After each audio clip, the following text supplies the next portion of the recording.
徐老先生，吴书记在那。啊，吴书记啊，好，那先这样啊。徐乐先生，有事吗？吴书记啊，带头不对呀。怎么了？古大个案子，用了这么大的声势，也不知道什么意思。哎，对了，吴书记，听说是贵夫人为王行长辩护啊？啊，是啊，好多人等着看笑话呢。是啊。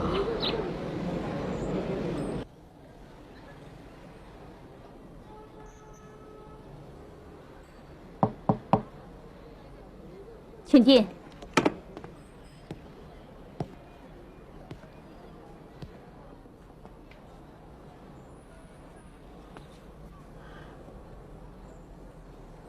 姨呀，要不这个案子咱们不结了？我听说他们会故意在我和王宁的关系上做文章，让你难堪。箭在弦上，现在说什么都晚了。我还是书记带县长，可以让这个案子暂时搁起来。那他们正好抓住机会，制造流言蜚语。我会说你病了，出不了庭。一样。各种传言和猜测只会更多。再说，坐在家里，想象他们如何糟蹋你、编排你，难道对我就不是一种折磨？与其那样，还不如亲临现场，目睹他们精彩的表演。哎，还愣着干嘛？把卡子给我别上。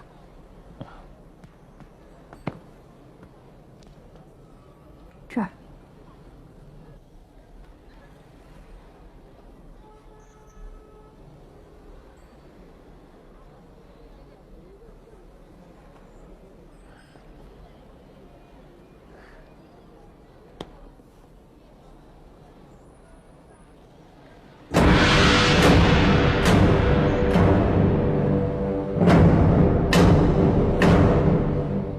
王宁，你是在什么样的情况下，把这么一大笔款子带给胡锡文的？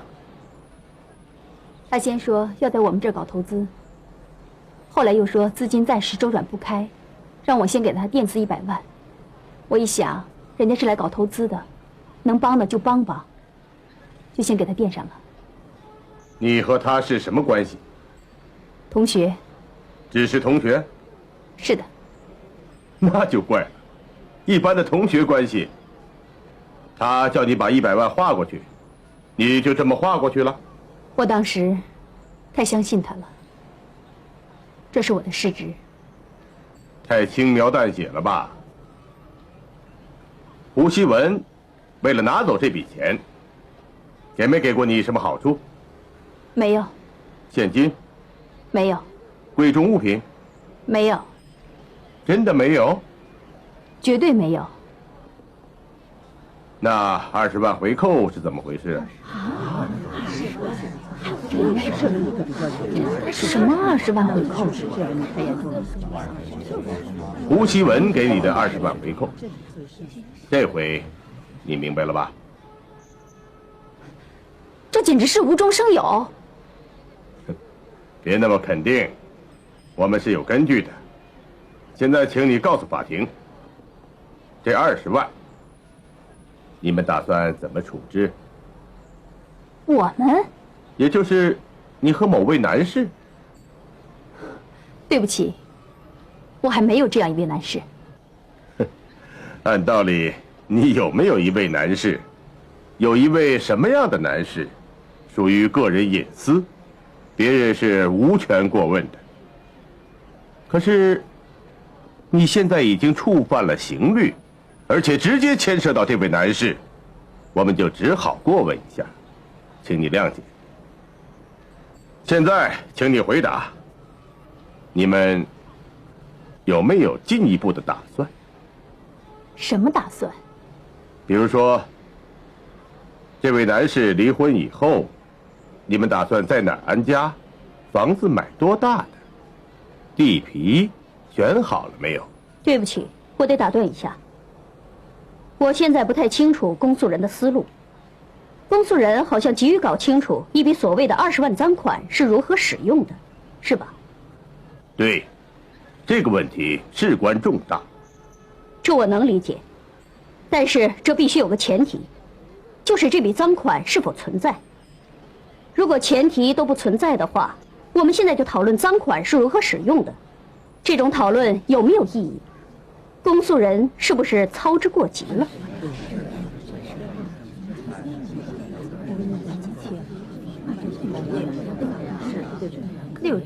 如果真如于律师所说的，这个前提都不存在的话，那么这个讨论当然是毫无意义。不幸的是，我们有足够的证据表明这个前提是成立的。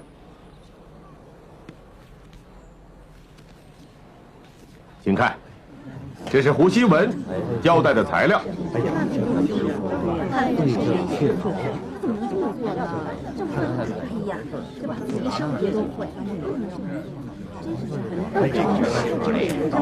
是这样。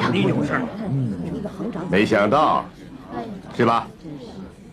没想到他会背叛了你们的约定，也就是说，攻守同盟，是吧？我告诉你，这很自然。美国大片《泰坦尼克号》你看过没有？当一艘轮船在海上快要沉没的时候，全船的人首先考虑的是什么？逃生。胡锡文在考虑逃生，你也得考虑逃生。主审法官，我想这个问题可以结束了。下面我提第二个问题。等等，就这个问题，辩护人有没有要说的？当然有话要说。我想问一下公诉人，这位胡锡文到底是什么人？于律师还不知道胡锡文是什么样的人？那好，我来告诉你，胡锡文是在押的诈骗犯，在此之前，他曾因诈骗罪坐过2次牢，现在是第3次。原来如此，我还以为是一个诚实可靠、信誉度极高的人，原来只是一个诈骗惯犯。那我想问一下公诉人，这位胡锡文会不会又利用假口供去诈骗公诉人、诈骗法庭呢？仅仅凭一个诈骗惯犯的口供就给别人以定罪，我想公诉人是不是又操之过急了？好，好，王宁，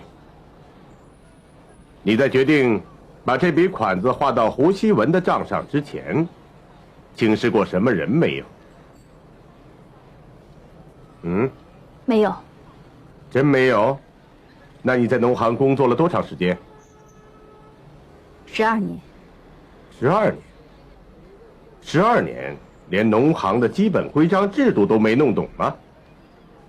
据了解，农行是这样规定的：往出贷这么一大笔款，一是要抵押，二是要有经济担保。如果这2样都没有的话，那要经过行长特批才行。这个规定，你知道吗？我知道。可是，据调查，这3样你1样都没有。当时，我是想请示一下请示谁？行长，可他当时出差在外。行长出差在外，县里还有领导呢。反对，我觉得公诉人这么提问带有明显的诱供意味。辩护人对这个问题如此神经过敏，倒是出乎我的意料。现在不是讨论辩护人神经的问题，你作为公诉人，只能够按照法律的程序提问。另外，我对公诉人还有一个建议，那就是提问不要拐弯抹角、含沙射影，敬请考虑。那好，那我们现在就直截了当。王宁，你和南高县委书记吴书田是什么关系？我们现在姑且还叫他书记的话，我认为这与本案无关。如果真的与本案无关，本公诉人就不会提这个问题。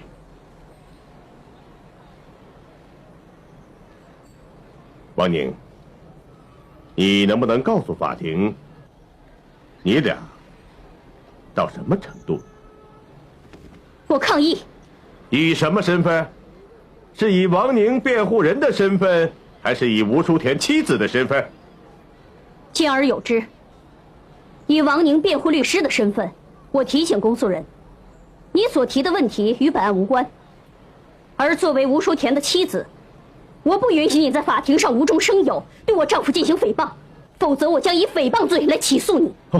好大的罪名！好，现在我来回答你的抗议。如果你以王宁辩护人的身份，王宁明明请示过吴淑田，却不敢承认，作为公诉人，我有责任弄清楚到底出于什么原因，这难道是与本案无关？如果以吴淑田妻子的身份，那我告诉你，你丈夫吴淑田起码是同犯罪嫌疑人王宁有着特殊牵连的人，你作为他的妻子，就应该回避，难道不是吗？请问，我跟吴淑田到底有什么特殊牵连？如果本公诉人没有确凿的证据，也不敢在法庭上如此断言。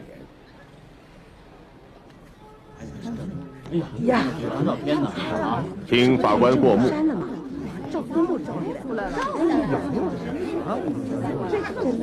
对呀，于律师，你也过过目。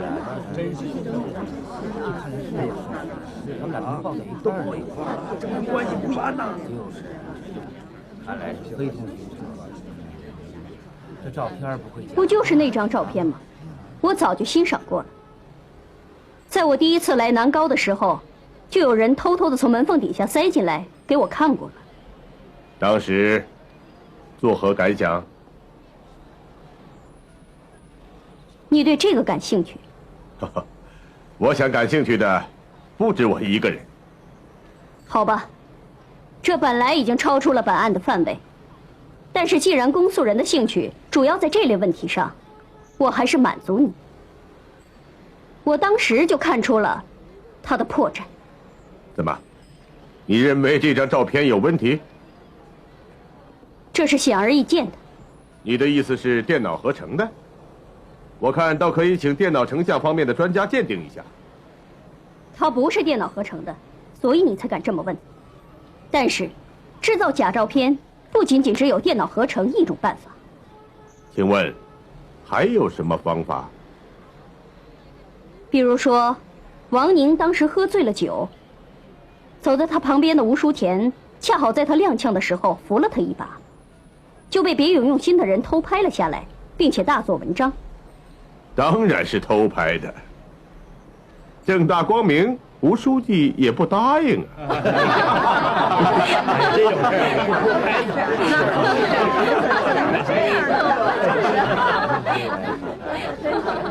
那么你承认这张照片是偷拍下来的？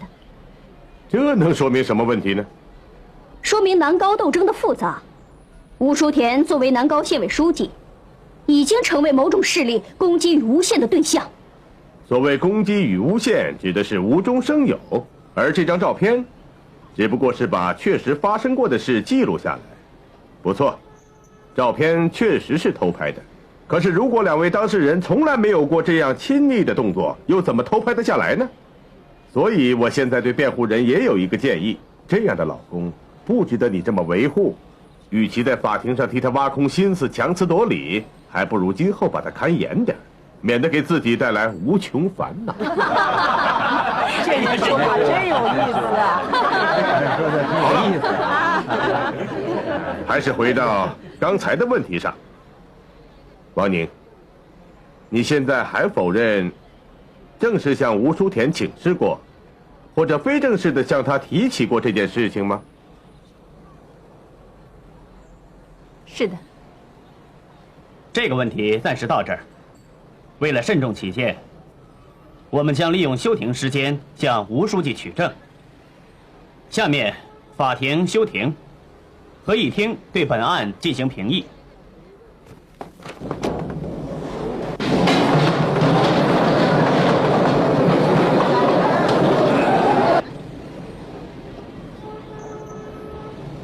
周上长，看来这个案子挺难判的，啊？是啊，看来情况很复杂。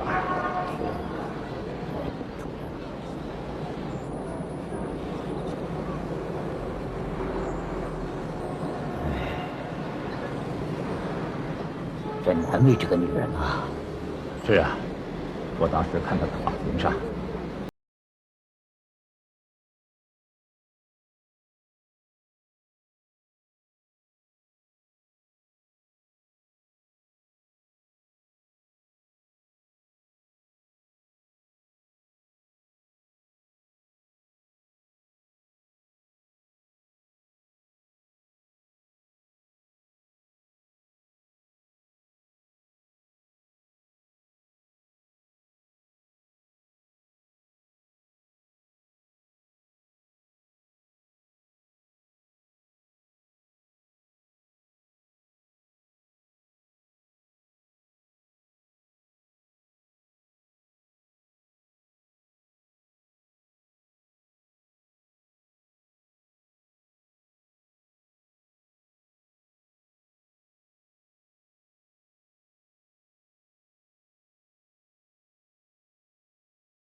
你干嘛跟他纠缠不清？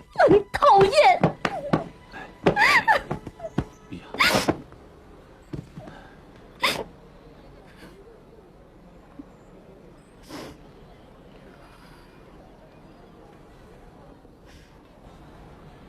他们向你取证了没有？取什么证啊？今天在法庭上，那个汤金山说，王宁事先请示了你。但是王宁又不承认，所以法庭就暂时休庭，向你取证。他确实向我请示过。他还真向你请示过。有一天吃午饭的时候，他跟我说过这件事。我当时想，人家是来投资的，遇到点困难，能帮助解决就解决了。舒田，这件事你不要再提了。今天上午，他们的策略其实很清楚，就是想借着沈王宁的游子，实际上是把矛头对准了你。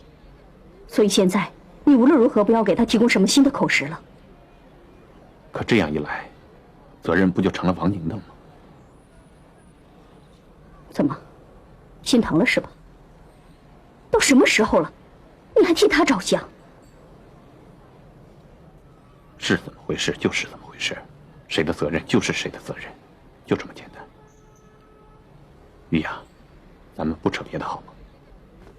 你以为我愿意扯呀？一上午我在法庭上，就像一只可笑的狗熊，笨拙的蹦来蹦去，让大家像看杂耍似的看着我。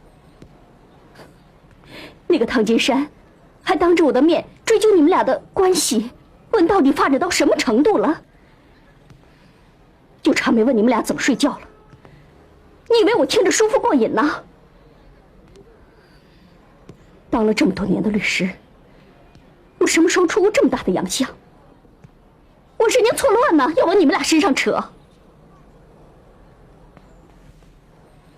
玉雅，这件事都怪我，对不起，让你受了不少委屈。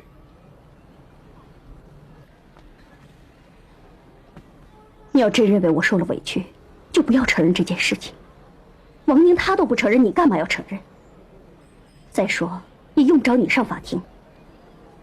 我豁出这个脸去，出了这么大洋相，就是为了要保护你。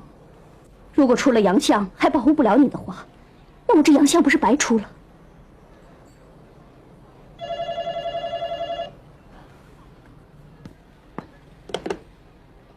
喂。哦，等一下，赵亮找你。喂。哦，法法院的人在办公室等我。好，我马上过去。我得过去一下。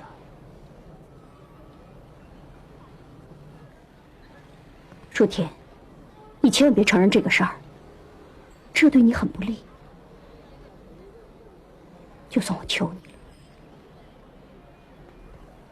好吧，我不承认。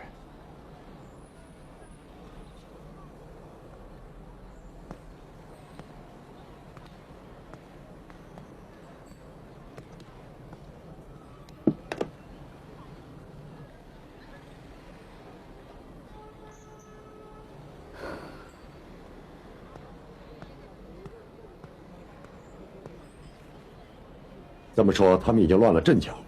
对，那你认为吴淑田会认可这件事吗？不会。事到如今，他自己逃生还来不及呢。那下午开庭，你准备怎么办？继续追他和吴淑田的关系。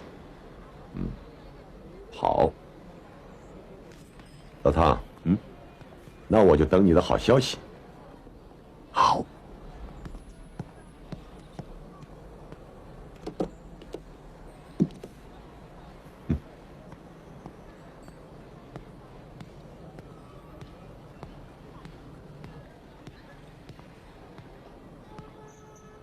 先喝点水，吴书记马上就过来。好，吴书记回来了，二位是法院的同志，想仔细询问一下。吴书记，我们是例行公事。啊，请坐。你们要问的问题，我已经知道了。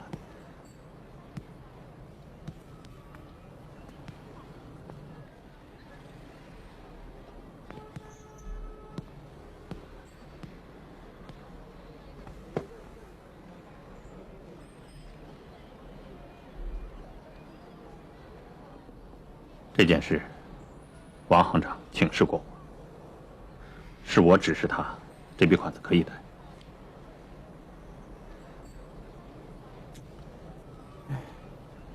既然这样，那就请吴书记签个字吧。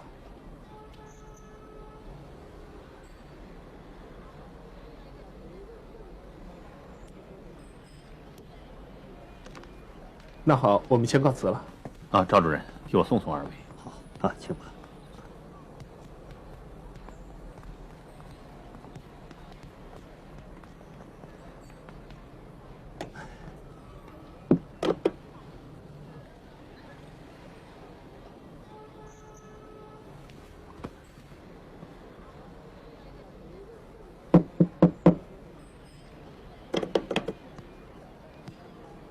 哦，吴书记，你怎么了？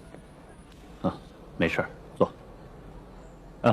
那个新加坡的黄老先生，刚才给我打个电话，他说在新加坡看到你写我的那篇文章，说文章写的很真实，很感人，说家乡有这样事业心强的企业家，有这样支持鼓励企业家为企业家创造宽松环境的好领导，家乡的未来呀充满了希望，所以呀他更坚信了回家乡投资的信心，要重新回来投资呢。好，太好了。他什么时候回来？明天的飞机。明天？对。下午就要进行投票了，如果选举结果出来我还是县长，明天我跟你一起去接黄浪先生。如果公布我下来了，那你明天就自己去。哎，记住，不管我在不在任，一定要热情接待，一定要把这件事办成。吴书记，你真的要被选下来了？现在还不能确定。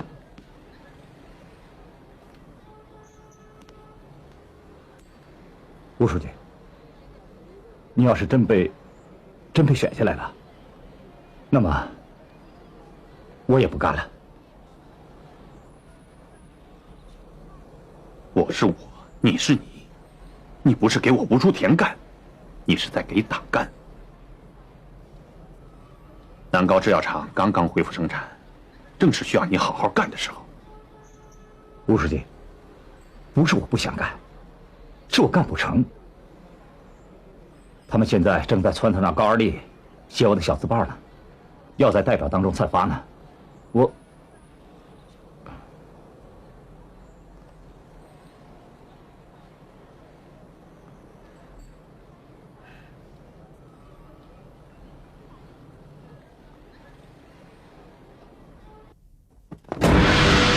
继续开庭，提被告人王宁到庭。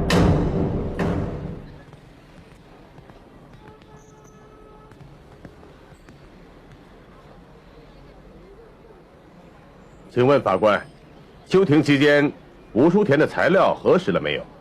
核实了。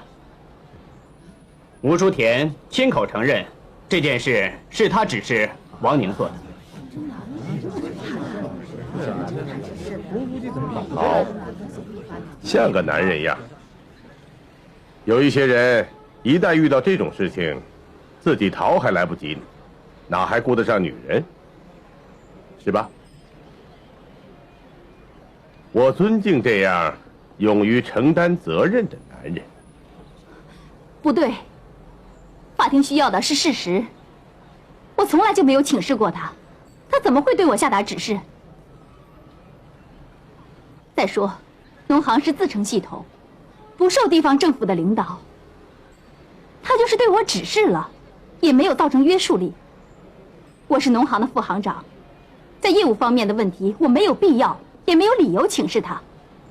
这件事对了，是我一个人的功劳；错了，是我一个人的罪责，跟任何人毫无关系。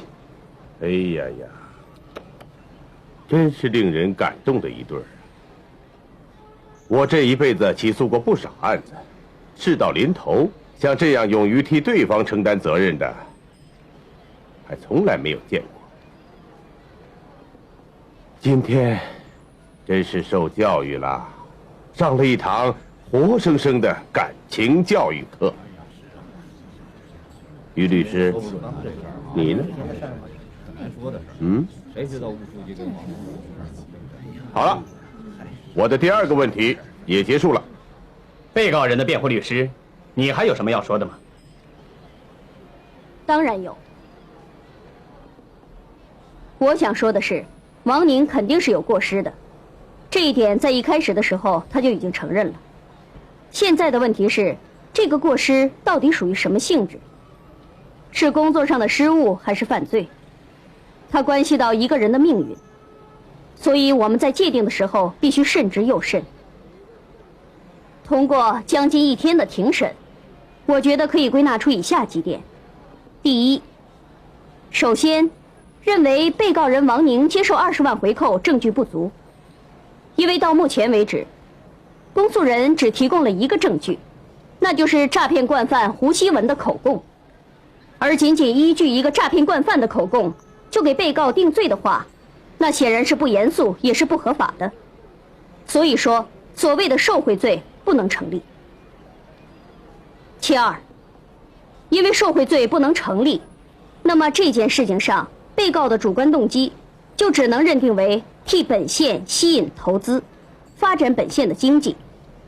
这种动机无疑是好的，是应该受到鼓励的。第三，银行固然自成体系，从制度上讲不受地方政府的领导，但是地方政府领导的意见，银行也是应该予以尊重和听取的，这一点上是不容置疑的事实。所以刚才公诉人也再三地强调，被告就此事曾经请示过南高县委书记吴淑田，吴淑田也予以明确批示，准许办理这件事情。所以，即使造成国家重大的经济损失，责任也不应该由被告负责。何况这100万并没有遭受损失，国家财产也没有遭到什么损害。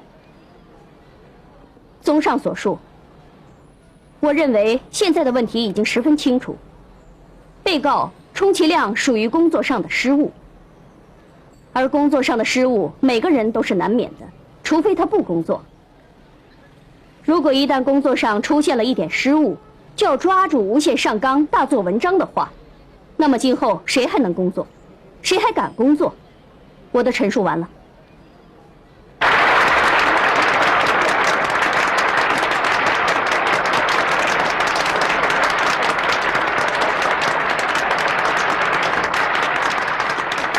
下面休庭30分钟，合议庭对本案进行评议。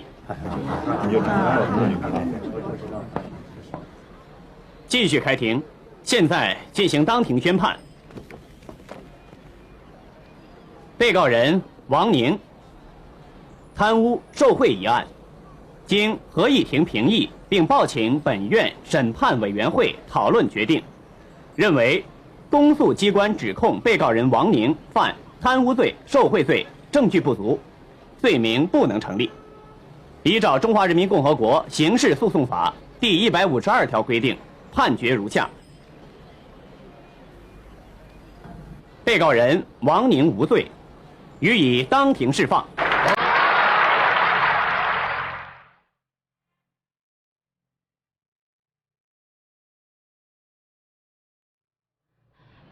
于律师，太谢谢你了。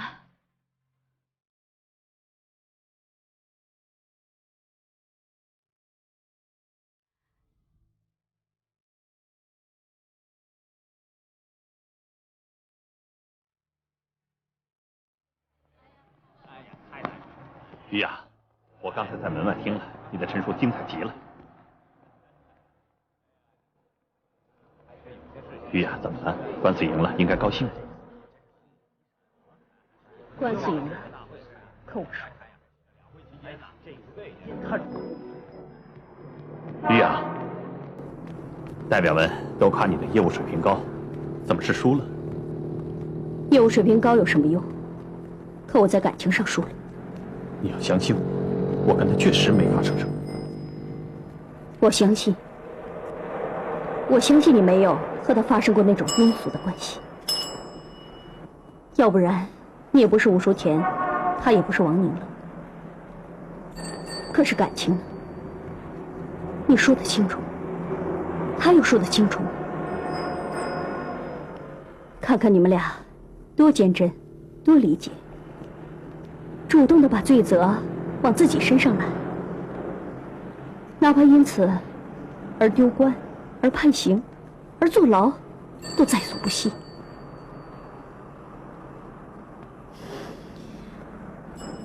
就像汤金山所说的，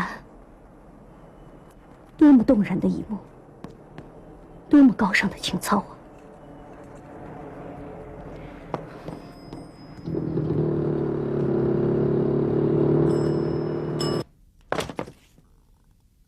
当庭释放。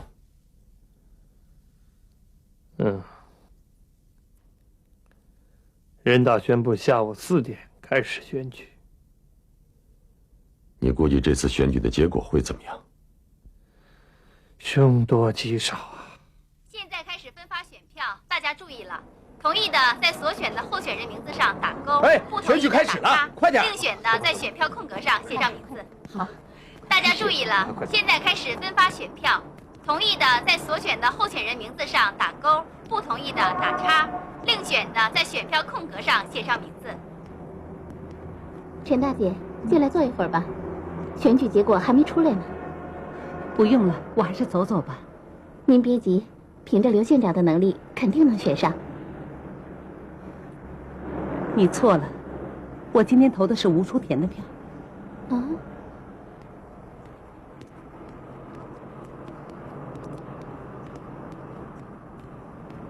他说投谁的票？他说投吴淑田的。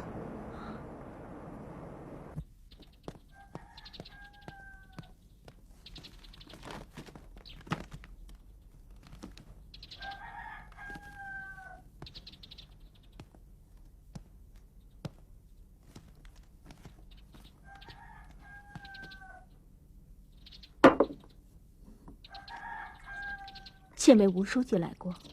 他来干什么？想来找你谈谈。找我谈？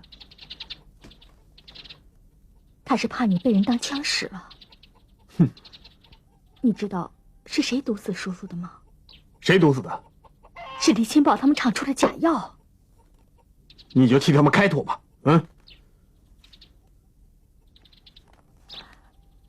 吴书记说，这是县里调查组详细调查的结果。我们原来一直以为是他们的药把叔叔毒死的，可那是冤枉的。你和周登生的关系，那也是冤枉的。你，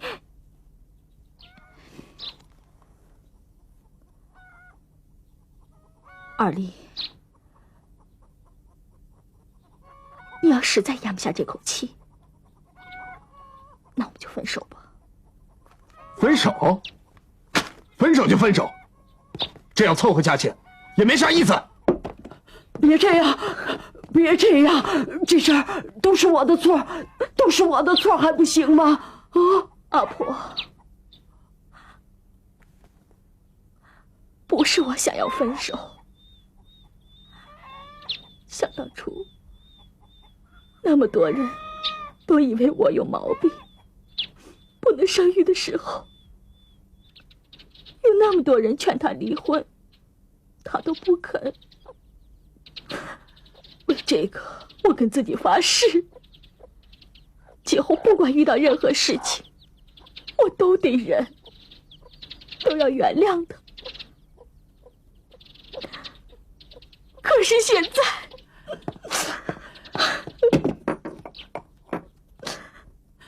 二丽呀，他是有错，可咱们娘俩就没有错了。他与人私通，这倒成我错了。他怎么走到这一步？怎么不想想呢？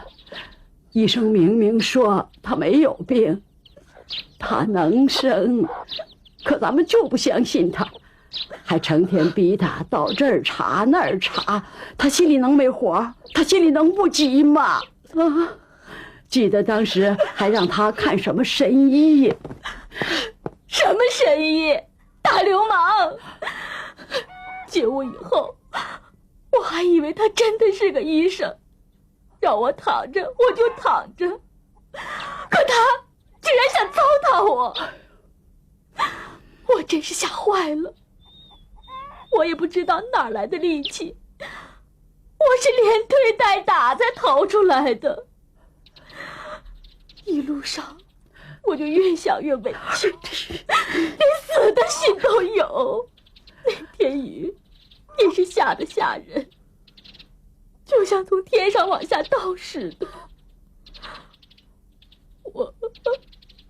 我是在廊桥避雨的时候才遇到周东升的。那就那么巧，下那么大雨，他不在制药厂，他来屯溪干什么？哎呀，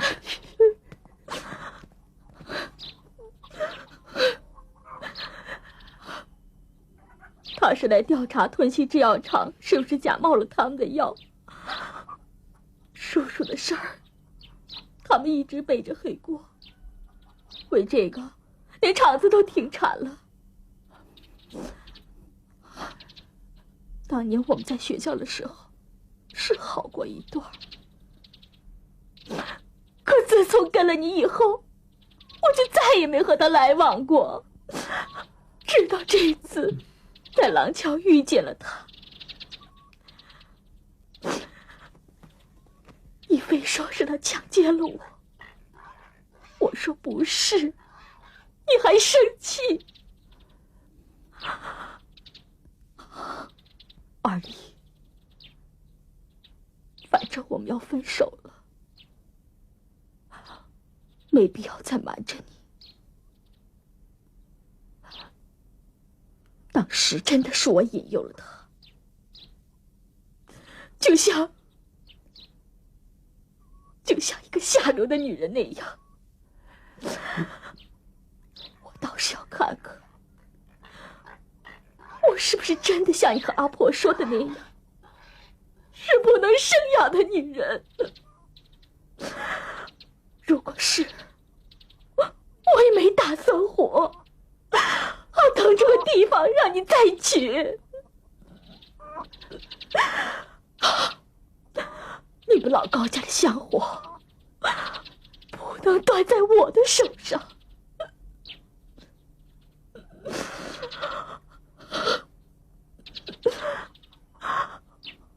现在我总算证明了我自己是个健全的女人，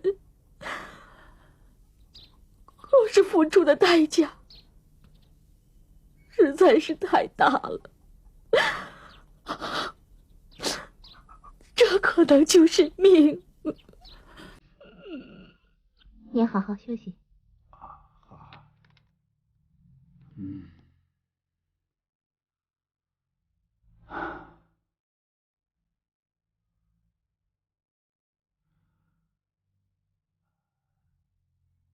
老陈，小肖那个事儿怎么还没解决呀？他们各说各的理，把我都搞糊涂了。原来总听老吴说难搞复杂，我还不愿意听。现在看来，还真不那么简单。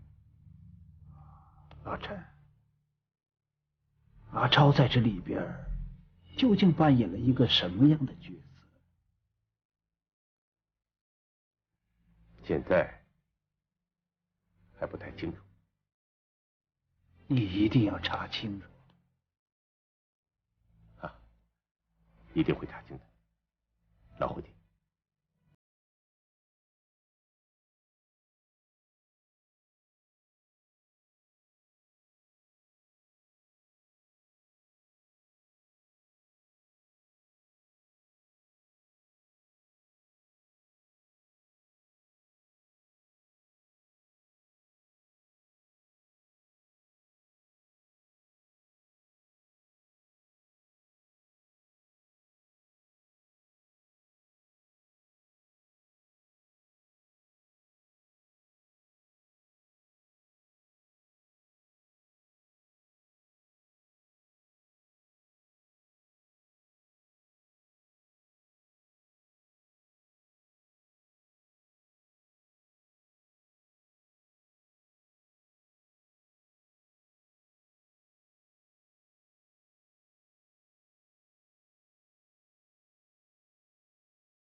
这是